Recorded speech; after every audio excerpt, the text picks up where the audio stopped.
chasing paper all the time. Stack it up and watch it grow, watch it grow, watch it grow. I put it all on the line, for shit show. I ain't worried about the odds. I'm gonna be alright. Man up and play my cards, cause I'm gonna be alright. Separate from them frauds, and you gonna be alright. Keep your faith in the Lord, and it's gonna be alright. Man, I promise she a tissue. Life's a bitch, don't let her stress you. That's unless you made of cotton for complex and apply pressure. It's by money, I'll address you. Cause bitch, I'm by my business. Living proof the Lord will bless you. Now can I get a witness? Hit the block, stretch it out. Running circles round the ops. I'm a beast on these blocks. Middle fingers to these cops. No more slanging them rocks. Bill Piston graduated from stuffing bread in his socks. Instead of fed it, made it elevated. Yes, Lord, we made it. Told mama I get it. Bossed up and they hate it. Chasing dough, bitch, I'm with it. So I get it, come back with it. Head lost, I appreciate it. Last level, outdated. You can say that I levitated, huh? Ain't no question a hustler can make something out of nothing. Go get that bag, but he don't brag. Just keep on grinding and hustling. Ramen noodles, bread, and bologna, man. I was so tired of struggling. Shrimp and steak, all of my plate. Don't Perry, don't keep on bubbling. Every day I'm on my grind, getting dough. Chasing paper all the time. Stack it up and watch it grow. Made $1 from a dime, and you already know I put it all on the line. For shit show, I ain't worried about the odds. I'm gonna be alright. Man up and play my cards, cause I'm gonna be alright. Separate from them frauds, and you gonna be alright. Keep your faith in the Lord, and it's gonna be alright. Get prepared for your breakthrough. Homie, it's coming. Keep your faith and affirmate. This is how you summons everything you ever wanted. It's just around the corner. Sometimes your inner circle just might see you like a foreigner. That's just how it goes when it's favor on your life. Some turn left, you know to turn right. See, you gon' be alright because your GPS leading you from stress and landing you where blessed. It don't matter where you came from, look at where you going. When you on the right path, I know it seems boring. Just keep on scoring and putting up numbers. You on a winning team. If you ever won, that's why you never go under. You always bounce back. It's that feeling in your soul where you would never experience lack. Never say you can't afford things. Never say you broke. Everything you want and need already here. Let's go. I'm gonna be alright. Man up and play my cards, cause I'm gonna be alright. Separate from them frauds, and you gonna be alright. Keep your faith in the Lord, and it's gonna be alright. I ain't worried about the odds. I'm gonna be alright. Man up and play my cards, cause I'm gonna be alright. Separate from them frauds, and you gonna be alright. Keep your faith in the Lord, and it's gonna be alright. Every day I'm on my grind, getting dough. Chasing paper all the time. Stack it up and watch it grow. Made $1 from a dime, and you already know I put it all on the line. For shit show, I ain't worried about the odds. I'm gonna be alright. Man up and play my cards, cause I'm gonna be alright. Separate from them frauds, and you gonna be alright. Keep your faith in the Lord, and it's gonna be alright. Yeah.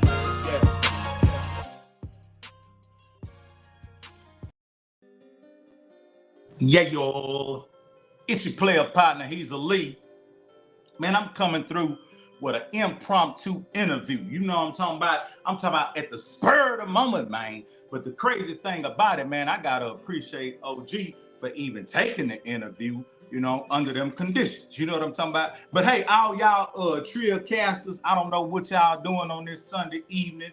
I know you probably get or something like that, but go on, put that bowl down and get on in this trio cast and enjoy it, man. I'm talking about this trio ass conversation about to come your way. You know what I'm talking about? Let me get some things set up right quick, and I'm gonna be right with y'all. I'm waiting on OG to get in here, and we gonna get to it, man, because he got things to do like everybody else. So let me see what's going on. Let me work my little old camera, see if that's working.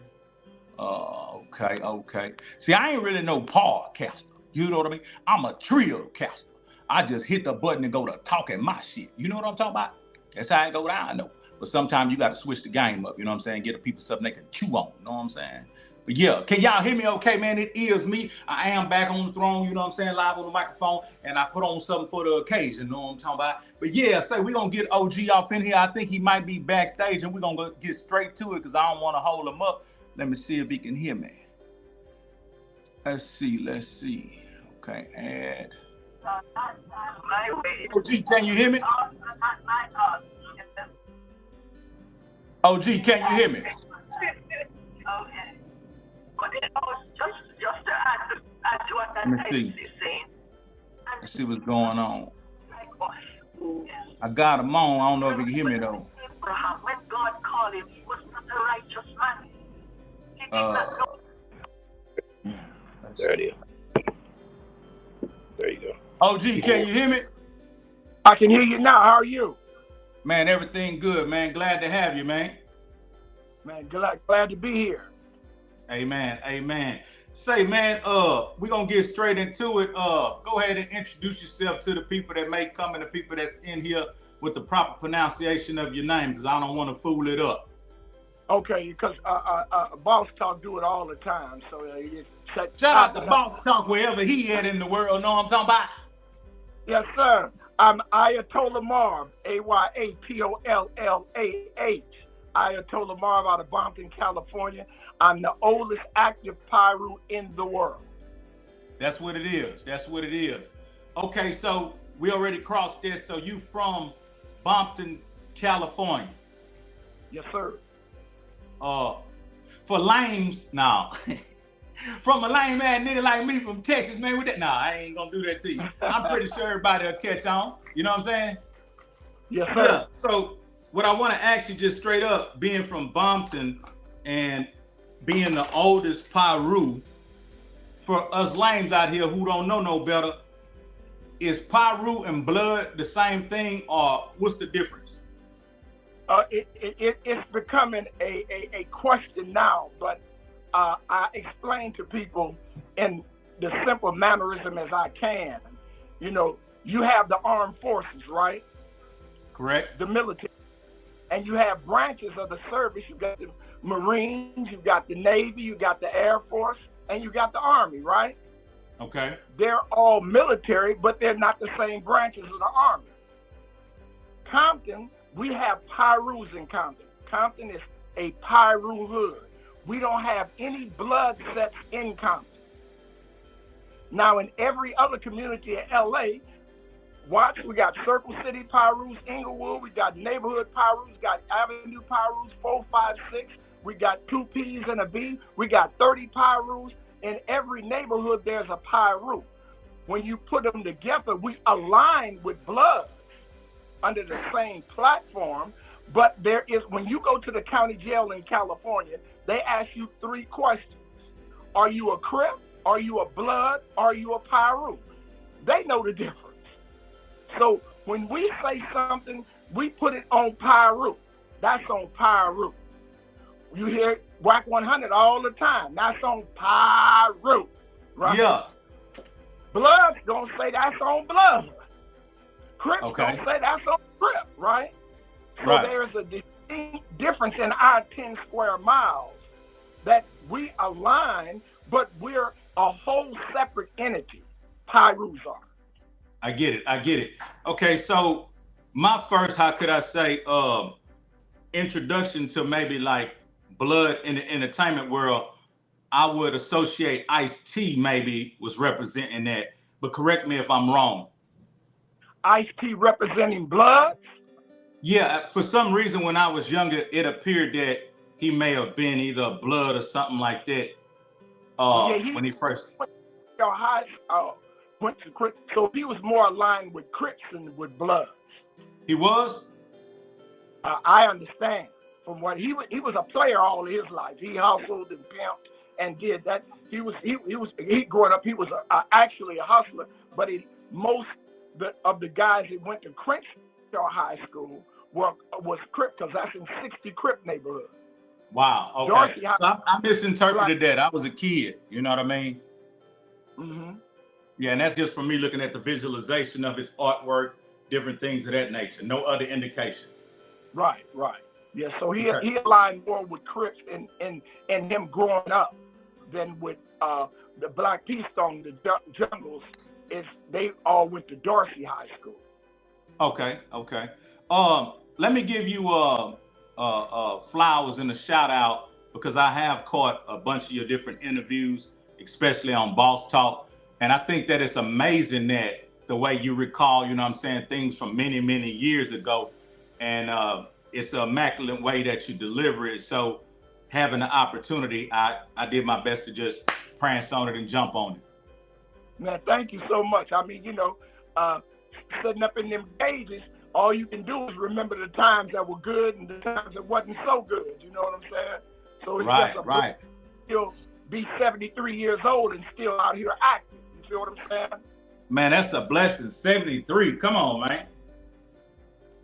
Now this question right here, it was damn near at the end, but I want to ask you that now because you said it. So being 73 and physically active, jumping on planes and trains, taking care of your business, how did you preserve yourself, and how are you preserving yourself? Well, I don't eat pussy, you know. I do. Yeah, so that wears on the body. And I don't drink, I don't smoke. Hold on. I don't mean no disinfect. You say eating pussy wears on the body? Huh? Oh, yeah. Oh, damn. Well, that's why your hairline back like it is, and mine's still here. Hold on, OG. Oh, you just threw one at me. Well, you said you did it. Don't start that. Man, hey, man, I gotta go with a whole bunch of respect, man. Don't play me like that, OG. I'm good with that shit. Hey, don't kill the messenger. I'm just here. OG, I'm good with that slug fest. It ain't nothing wrong with it. Whatever. Your boat rolling. You know, I'm not good at it. I wouldn't try it. It just ain't me. I get you. Okay, so we don't eat kagogi. You don't drink. You don't smoke. I eat one meal a day. I'm a vegetarian. I don't eat red meat, you know, and I stay active. How long you been on that regimen? About 25, 30 years. Wow. So vegetarian, that's mostly vegetables, fruit? Not a full vegetarian. I only eat fish and fowl. If I eat meat at all, I only eat fish and what? Fowl. Fish and fowl. Chicken and turkey. So you eat fish, chicken, turkey, and vegetables. And vagina. See, there you go. I don't eat no Velveeta at all. No cheese. You throwing them curveballs. You trying to get. Okay, I'm done. Okay, so the Pyrus, right?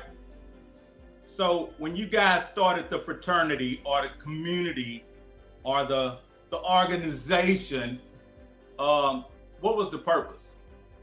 Well, I'm not an originator of when Pyru started. I was in prison. Right? Okay. I did a couple of years after that, right? But I grew up. When I grew up from the '60s, our neighborhood was all treetops. Right. Treetop Pyru? It was just treetops. We were just engaged. It was the treetops, it was the swamps, it was Boot Hill, and it was the front. So those were the main sets in Compton at the time during the 60s. All of our streets are named after trees. I'm from Elm Street. We ran Freddie Cooper out of Compton. We got Maple Street, Poplar Street, Spruce Street, Magnolia Street, Palmer Street, Brazil Street. All the streets are named after trees. Okay. So that's why we were called treetops. Fruit Town is cherry, fig, plum. All those streets are named after fruits. So they became Fruit Town. And then Pyru is a street in Compton. And everybody on that street had a gang of boys. They had their own gang on their street, right? So there's an actual street called Pyru. Pyru Street. Okay. It's a street in Compton. We're arrested.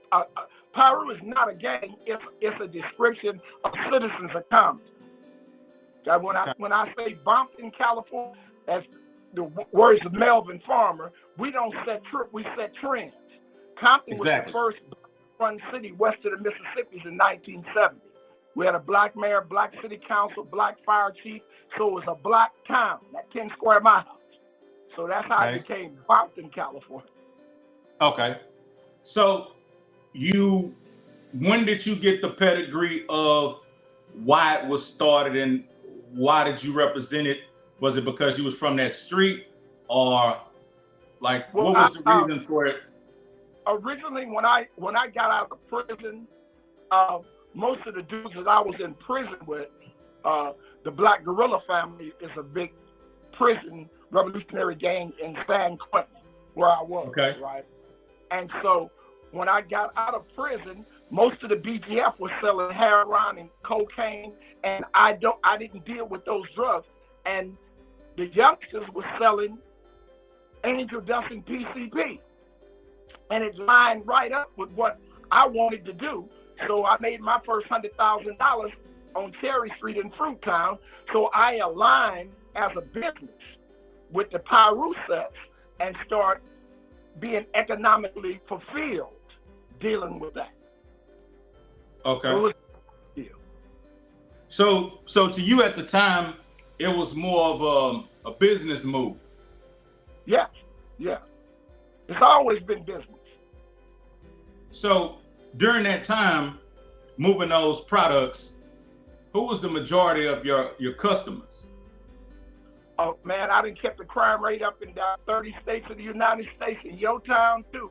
Houston, Texas, Fifth Ward, Lyons and Farmer, Scott and Cullen, Mobile, Alabama, Louisiana, Little Rock, Arkansas, Oklahoma City, Detroit, Michigan, New York, New Jersey. I've kept the crime rate up in a lot of towns in the state of United States of America. So you ain't no local joker. No. You're an international player. Man, I do what I do. I get it. So the thing I was trying to find out for my inquiring mind was, when I was younger, I met an individual who told me that, some other organization, the acronym for it stood for some positive things in the community, banding against, police brutality, this and that. So I was trying to find out, was it some kind of route that was like being a defense for, maybe people who couldn't defend themselves? That's how the blood that actually started in defense of themselves. You hear a lot about, Crips was counter-revolutionary imperialistic party, and the Crips in California was the biggest disaster to Black entertainment that it was. They came in and they stopped record hops. They stopped having the Watch Parade. They came in vandalizing. It wasn't they was doing it north of Wilshire, doing nothing to white folks. They was doing it to their own, taking brothers' leather coats and this and that. So the 5'9" Brims came up as a defense. They were one of the first blood sets that came up against the Crips, right? And you had a Hoover family, Bloods out of LA, and a situation happened in Compton, and that separated, and this is how Pyru gained its wings. The organization Pyru Street, and then by the time when they asked who is these dudes, and they said they're Pyrus, they started associating and started calling us Roosters, Red Roosters, and that's how the Bloods and the Pyrus aligned. Okay, so historically, during that time, 60s, 50s, it would be somewhat the era of the Black Panthers, correct? Right. Okay, so that organization, from my understanding, stood for protecting Black people. That's what the whole Black Panther Party, their 7 principles, started out of Oakland, California, and right now you have your school breakfast program.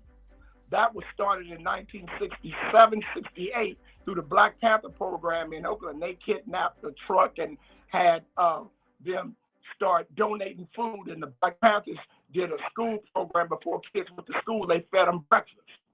And according to Pro, once they ripped off the Black Panther Party, they kept the program and put it in the schools and act like it was theirs. But that's one of the programs that the Black Panther Party organized in Oakland, California.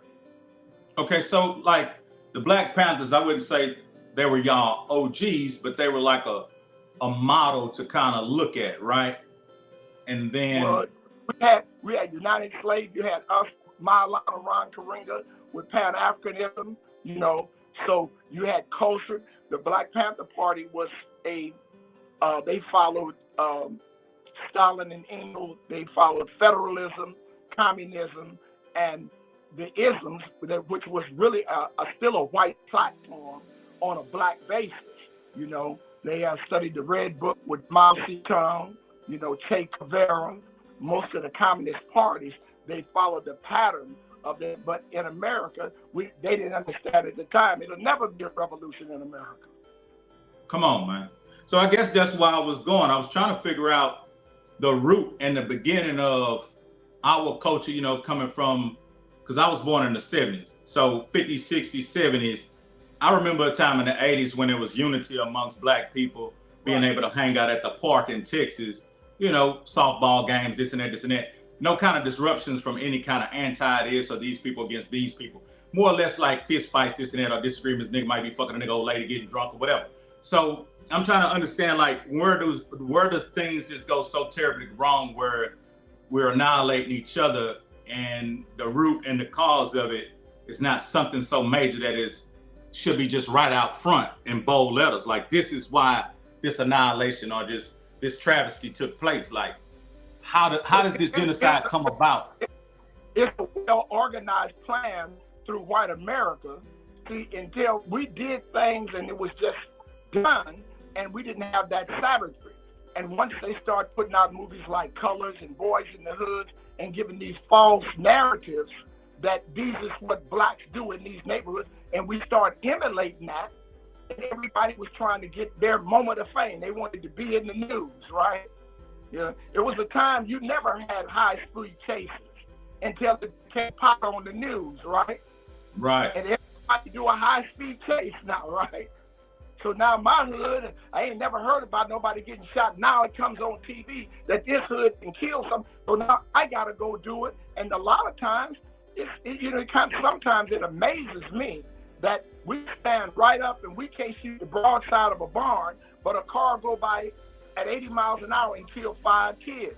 Do you think that was not a sniper? You know? Wow. So all this stuff ain't no accident, and we take it as fame and glory. That actually we didn't participate, but the word is now they said you did it in your neighborhood, so now I go to your neighborhood, create some havoc, and keeping confusion is profiting to America. And nobody profits off of it but white America. The gangs don't profit off of shit, right? They got gangs, got crash, they go all these intels, they spend millions and millions of dollars, but they ain't stopped killing. How did that not happen? The propaganda to promote it so it could be emulated. And so, speaking on the movie Colors, before Colors, I'd never heard of anybody like in my city talking about being in a gang. Maybe they was in a side of town or a school or some shit like that, or had sports rivalry. But for me, my recollection, gang shit didn't take place in my city until the movie Colors actually came out. 90% of that didn't. Even in California, it wasn't that prolific. I mean, we had it, but it was. So now we start imitating something that we saw for TV. Hold on. So you telling me that this movie was not depicting real life, and then real life started depicting the fucking movie?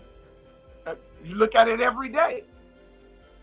People, we imitate rappers on some stuff in bling bling that we don't even have. We can't afford it. Some of them do some things, and this guy is on this and talking about how he killed in the hood. You don't even know that he's a college graduate. He ain't never really been in the hood.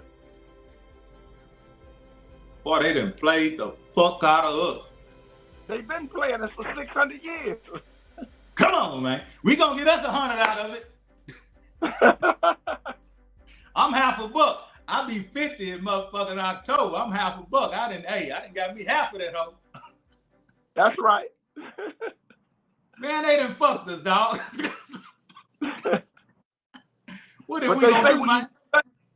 You know what I'm saying? So now we're getting a lot of youngsters that are more creative and independent thinking. And this thing is turning around. It may not look like it, But you know, this mass killers, you can only kill so long. And now it's come to a pinnacle where these dudes are starting to operate on another level. And I love this South. I got some of my dudes out here own houses, own stores, own buildings. They're becoming property of the gang members. You know, I got some of my fish trap homeboys out here in Dallas.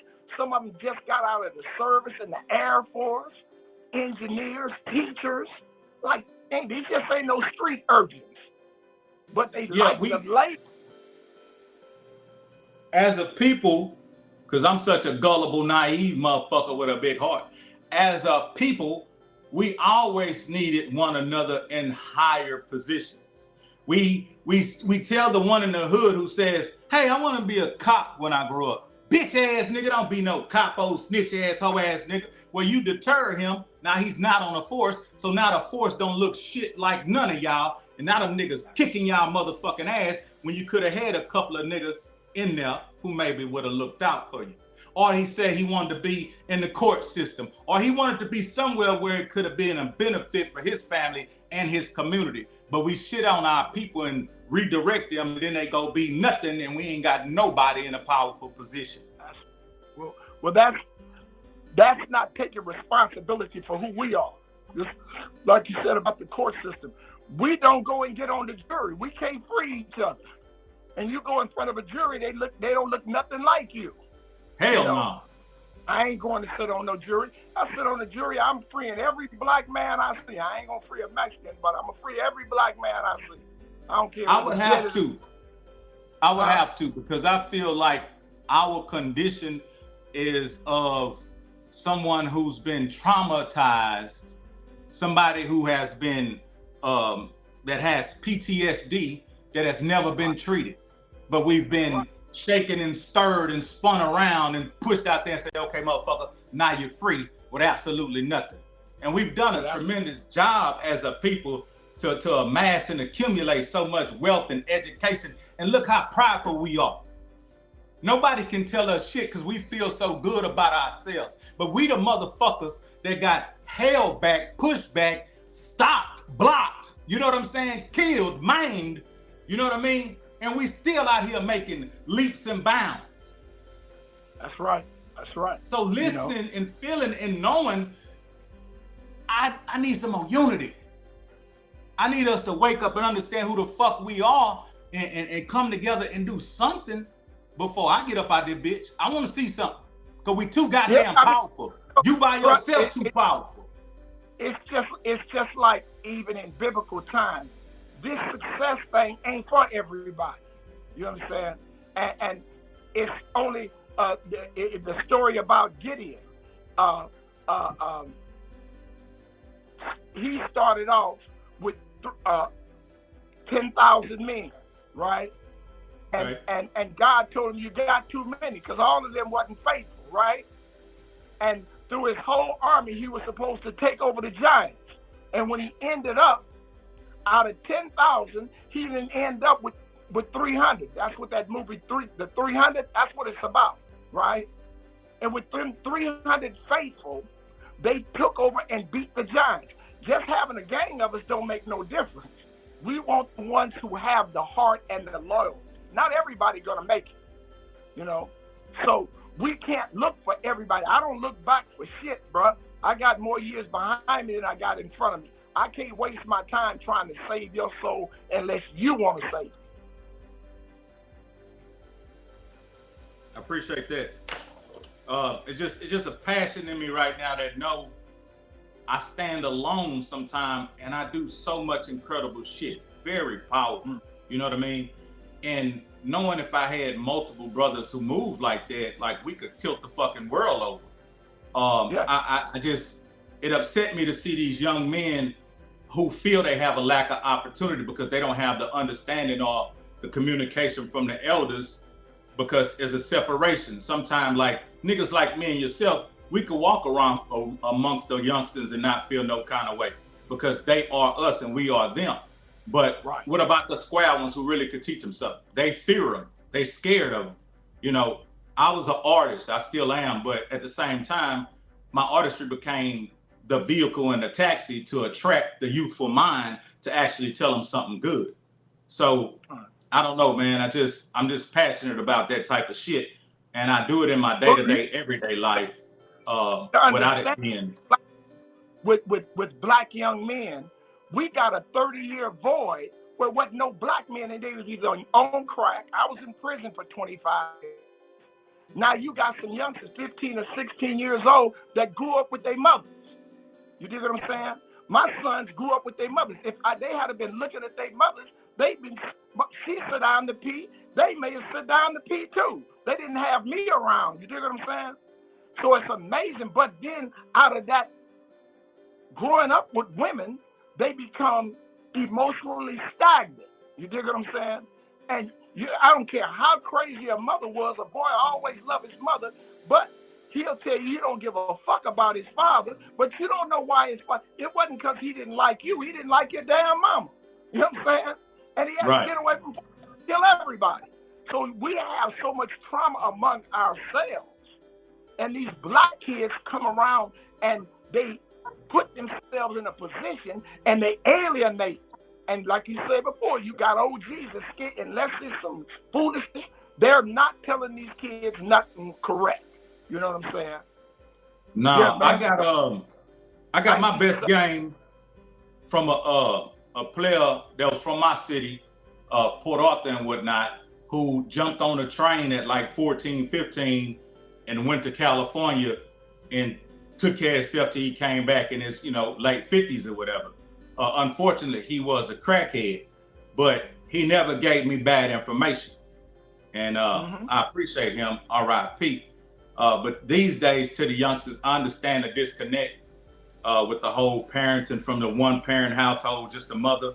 Because my mom, she gave me a lot of game up until a certain point that it sounded like she was just regurgitating the same shit. And respectfully, I told her, Mama, I can't listen to you anymore. She thought I was tripping, but I was just understanding that what I'm going through out here in these streets, that shit you telling me ain't what's happening. So I had to go get the rest of it from the streets.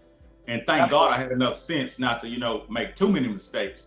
But a lot of these kids go and get it from the streets, and their teachers are corrupt. Their teachers are leading them nowhere. So it's really like the blind leading the blind. Right.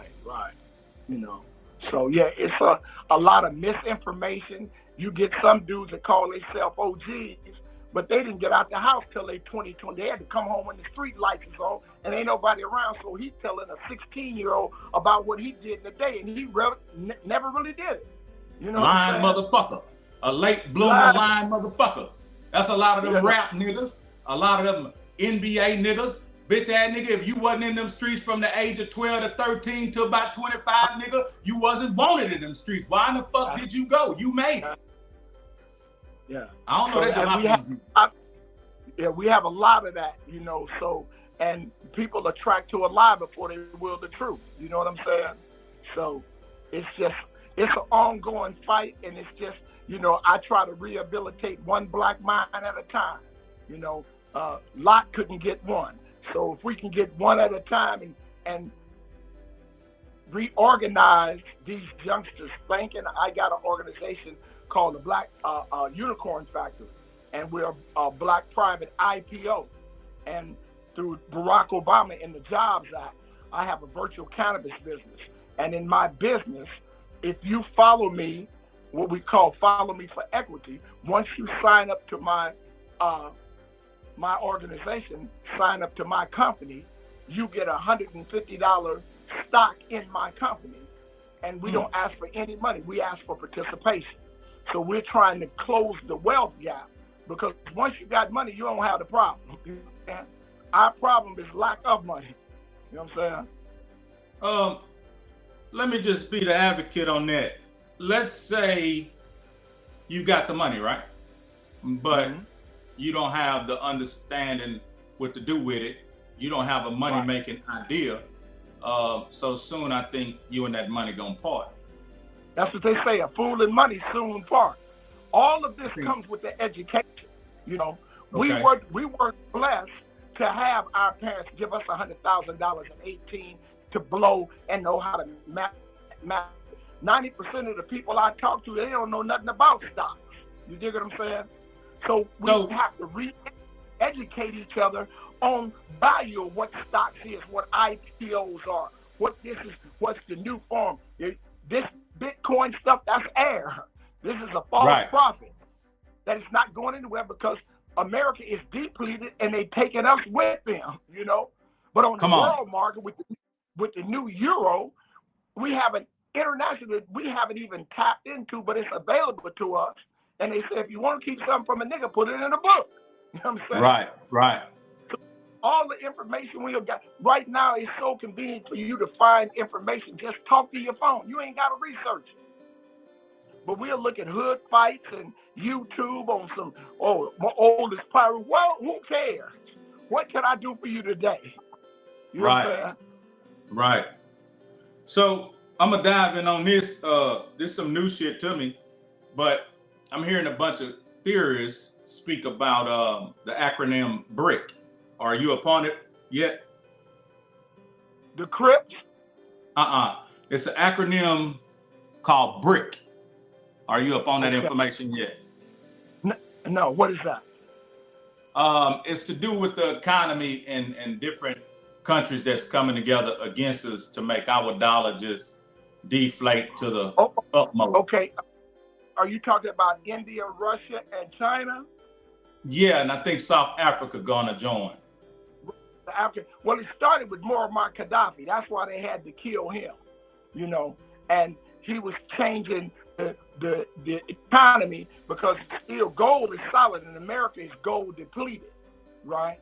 So right now, this is why America is dealing with the Ukraine, because Russia, China, and India are coming together with Africa and organizing a new euro dollar, right? Yeah. So I didn't know it was called BRIC.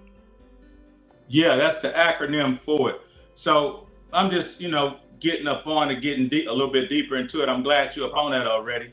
You a bad motherfucker. So you come from the bottom to the top on the nigga ass. You read a lot. You know what I'm saying? I ain't that smart. I can read. Yeah. So 25 years in prison, that would be each time you went down? Excuse me? Like combined each time you went to prison. So combined, you've been locked up for 25 years of your life? Yes, sir. Okay. So I found earlier that you were already in prison when the Pyru started. So it wasn't that the group deal got you locked up. What would you say got you locked up? Believing in James Cagney, Edward G. Robinson, I thought I was the gangster. I was trying to find the American way, bro. You understand? American gangster. So we was going in every day, and I was just explaining this other day that, it's what you do, us not knowing. Now, one of my partners, he used to rob jewelry stores, right? Me growing up at 15, 16, 17, when I caught my case, I didn't know nothing about a jewelry store. I was going in thrifty stores. We didn't rob so many thrifty stores, they changed their name to Rite Aid, right? And so we was tearing their asses up. But one day, something went wrong, right? And on that one day, 3 dead bodies and got $1.38 out of it. We had more money on us than we had out of the robbery. So, and I did 15, my crime partner did 19, my other crime partner did 23 for $1.38. So robbery is not my game. God damn. You got some books out? Huh? You have any books out? No, I'm not that impressed on myself to read it. My mother told me since 7 I need to write a book, But I've been around. I've had the blessing. I've been around some of the most violent men in California history. Doc Holliday, the leader of the BGF, is the one that in 1970, we were in 1750 in LA County Jail. Me, him, Cookie Williams, Big Cookie, Hoover Gooch, Jan Brewer from Inglewood family, Ray Browning, and he gave me the name. out here in Texas, keeping the crime rate up in Houston, right? And I run up out of Houston and left them in shambles. And he said, Doc told me, he said, man, you bad as the Ayatollah. Ayatollah Khomeini had jacked America for $40 billion and had some Americans on the plane and said, if you don't give us the money, we're going to kill them all, right? Right. He said, Marv, you like the Ayatollah, and the name stuck, and I've been with it ever since. Man, that's dope than a motherfucker. Yeah, it's so many layers to who you are. Like, you probably would have so many top motherfucking selling books just from different layers of your life. You just spoke of an episode of 3 people dying and y'all escaping with $1.38. Like, nigga, that's a whole movie. You know what I mean? Like, that ain't no small shit to just, yeah, I did it. That's like me saying, nigga, I went to the store and got a 40 ounce and bought a Swiss sweet from a nigga. That's some common bullshit you just run past. That shit you just said is a fucking movie. R.I.P. to them people. It's just some things that I've learned in my life, and no matter what goes down, I cannot accept the responsibility of it. I have to accept the responsibility, but ain't nothing can happen to you if God don't say so. You know what I'm saying? So your demise, God, nah, I get it, but that's like a green motherfucking light for a nigga just to walk out here and do. But hey man, you've been there longer than me, so shit, I get it. God damn it, man. So I'm gonna go around him motherfuckers slap the shit out of me 100 motherfuckers and tell them God ordained for me to do this shit to your bitch ass. LG, man, look, man, I know you got planes to catch and shit. I got a bunch of more questions, but I ain't even gonna do all that. I'm gonna let you get on about your way, man, so you can take care of your business. But hopefully, man, you come back and fool with me because you're cool with me, man. Man, I appreciate you. Anytime you need me, just holler. Hey, man, I appreciate that. And shout out to them boys that's doing incredible work out there, podcasting, Bobo with the super tight. And you got to talk about ECO and Miss Jamaica, man, with that Boss Talk 101, man. That's trio people right there. Right. Yeah, Bobo, my boy, too. Yeah, I did some stuff with him. Already, man. Keep doing good work, man, and I'll get at you soon. Okay, for sure. I appreciate you. Appreciate your time, man.